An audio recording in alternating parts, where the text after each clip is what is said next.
নমস্কাৰ বন্ধু-বান্ধৱীসকল, আপোনালোকক মোৰ চেনেলটোলৈ পুনৰবাৰ স্বাগতম জনাইছোঁ। আজি লক্ষী পূজা, সকলোকে মোৰ ফালৰ পৰা লক্ষী পূজা শুভেচ্ছা জনালোঁ। লক্ষী পূজা সকলোৰে ঘৰত পাতে, আপোনালোকেও পাতিছে, ময়ো পাতিছোঁ। ব'লক ময়ো কেনেকৈ পূজা কৰিলোঁ আপোনালোকক দেখাওঁ। প্ৰথমতে আমি বজাৰলৈ আহিলোঁ।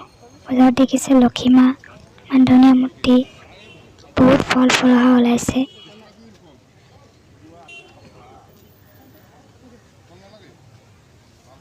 ময়ো নাৰিকল, কল, আপেল, নাগফল এনেকুৱা ধৰণৰ কেইটামান ফল লৈ ল'লোঁ, লগত ধান ল'লোঁ, তিল ল'লোঁ, এপাহ পদুম ফুল ল'লোঁ। এতিয়া ঘৰত গৈ পালোহি। আমি পূজাৰ কাৰণে লক্ষী মাৰ আসন ৰেডি কৰিলোঁ। ইয়াত দেখিছে ফল মূল আমি আগ কৰিয়ে থৈছোঁ। এতিয়া মই ৰংগোলী বনাম। ইয়াত দেখিছে যিহেতু ৰংগোলী পাউডাৰ অনাই নহ'ল, গতিকে আটাৰে মই ৰংগোলী বনাবলৈ ষ্টাৰ্ট কৰিলোঁ। এনেদৰে মই বনাই যাম। সন্ধিয়া হৈ গ'ল। এতিয়া মই ৰংগোলী দুটা ৰংগোলী বনালোঁ, এটা দুৱাৰ মুখত আৰু এটা লক্ষী মাৰ ওচৰত। ৰংগোলীটো কেনেকুৱা লাগিছে বাৰু কমেণ্ট কৰি জনাব।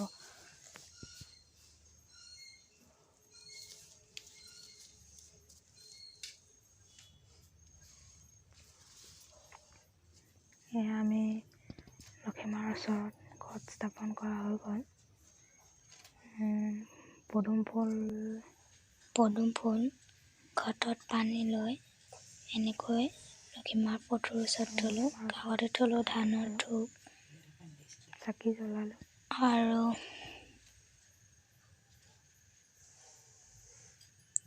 তললৈ ৰাখিলোঁ এটা বাটিত চাউল, এটা কইনছ দি কিনে, আৰু এটা বাটিত ধান, তাতো এটা কইনছ দি, আৰু কাষতে থকা ঘৰটোত তিল ৰাখিছোঁ। এনেদৰে আমি কৰি গৈ আছোঁ। এয়া লক্ষী মাৰ ওচৰত চাকি জ্বলালোঁ। ৰংগোলীটো ফাৰ্ষ্ট বনাইছিলোঁ এনেকৈ, ইমান এটা ঠিক নহ'লে, তথাপিও চেষ্টা কৰিছোঁ। এনেকৈ বনাই ল'লোঁ।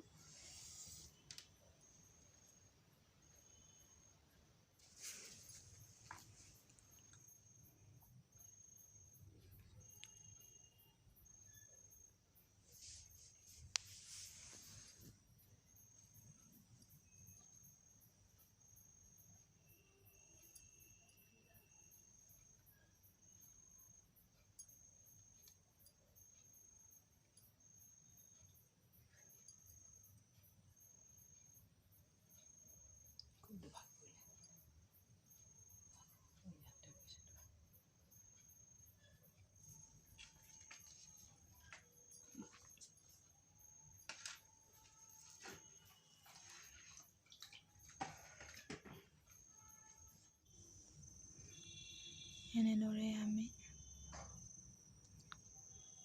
লক্ষী আই আসন পাতি ল'লোঁ।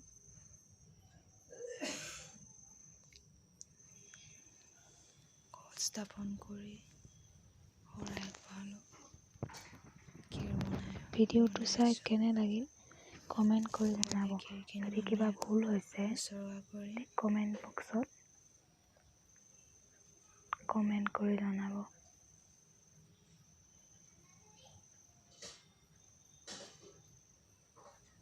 মোৰ চেনেললৈ যদি প্ৰথমবাৰ আহিছে তেনেহ'লে চেনেলটো ছাবস্ক্ৰাইব কৰিব, লগতে থকা বেল আইকনটো বজাই ৰাখিব। পাঁচালি পাঠ কৰিম। ধন্যবাদ। শুভৰাত্ৰি।